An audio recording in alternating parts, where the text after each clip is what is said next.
यह कहानी सुदर्शन चक्र की है। एक बार सुदर्शन चक्र को स्वयं की शक्ति पर अभिमान हो गया था और भगवान श्री कृष्ण ने उनके अभिमान को दूर करने के लिए श्री हनुमान जी की सहायता ली थी। सुदर्शन चक्र को यह अभिमान हो गया था कि उसने इंद्र के वज्र को निष्क्रिय किया था। वो लोकालोक के अंधकार को दूर कर सकता है। भगवान श्री कृष्ण अनंत उसकी ही सहायता लेते हैं। भगवान अपने भक्तों का सदा कल्याण करते हैं, इसीलिए उन्होंने हनुमान जी का स्मरण किया। तत्काल हनुमान जी द्वारिका आ गए। जान गए कि श्री कृष्ण ने क्यों बुलाया है। श्री कृष्ण और श्री राम दोनों एक ही हैं। वो यह भी जानते थे, इसीलिए सीधे राज दरबार नहीं गए। कुछ कौतुक करने के लिए उद्यान में चले गए।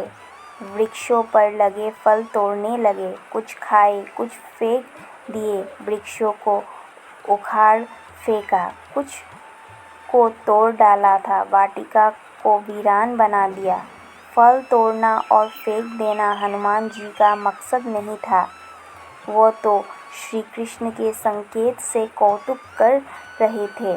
बात श्री कृष्ण तक पहुंची। किसी वानर ने राज्योद्यान को उजाड़ दिया है। श्री कृष्ण ने सेनाध्यक्ष को बुलाया। कहा, आप सेना के साथ जाएं तथा उस वानर को पकड़ कर लाएं। श्री कृष्ण मन ही मन मुस्कुरा रहे थे।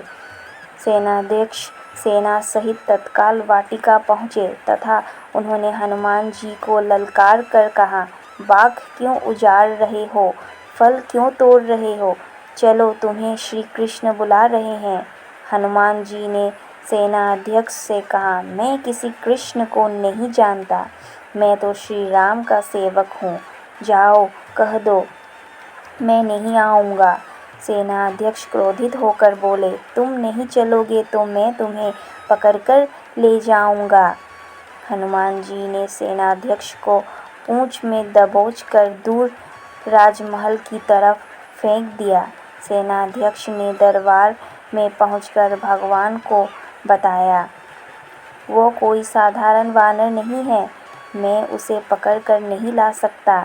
श्री कृष्ण ने हनुमान जी को कहलवा भेजा कि आपको श्री राम बुला रहे हैं तथा सुदर्शन चक्र को आदेश दिया, हे सुदर्शन जी, द्वार पर रहना, कोई बिना आज्ञा अंदर ना आने पाए तथा अगर कोई बिना आज्ञा के अंदर आने का प्रयास करे तो आप उनका वध कर दे।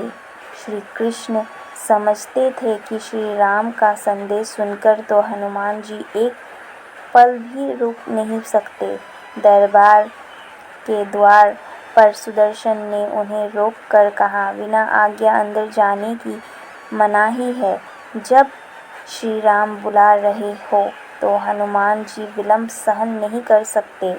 हनुमान जी ने सुदर्शन को पकड़ा और इलायची की भांति दाढ़ में दबा कर मुंह में रख लिया। भगवान राम के स्वरूप में श्री कृष्ण जी सिंहासन पर बैठ गए। सिंहासन पर बैठे श्री राम को देखकर हनुमान जी श्री कृष्ण के चरणों में नतमस्तक हो गए। श्री कृष्ण ने हनुमान जी को गले लगा लिया। श्री कृष्ण ने हनुमान जी से पूछा, हनुमान तुम अंदर कैसे आ गए, किसी ने रोका नहीं? हनुमान जी से उत्तर दिया, रोका था भगवान सुदर्शन ने। मैंने सोचा आपके दर्शनों में विलंब होगा, इसीलिए उनसे उलझा नहीं, उसे मैंने अपने मुंह में दबा लिया। यह कहकर हनुमान जी ने मुंह से सुदर्शन चक्र को निकालकर प्रभु के चरणों में डाल दिया। सुदर्शन चक्र का घमंड चूर हो चुका था। श्री कृष्ण यही चाहते थे। श्री कृष्ण ने हनुमान जी को हृदय से लगा लिया। हृदय से हृदय की बात हुई और श्री कृष्ण ने हनुमान जी को विदा कर दिया। परमात्मा अपने भक्तों में अपनी निकटताओं में अभिमान रहने नहीं देते। अगर श्री कृष्ण ने हनुमान जी की सहायता से सुदर्शन चक्र का घमंड दूर न करते तो सुदर्शन जी परमात्मा के निकट रह नहीं सकते थे।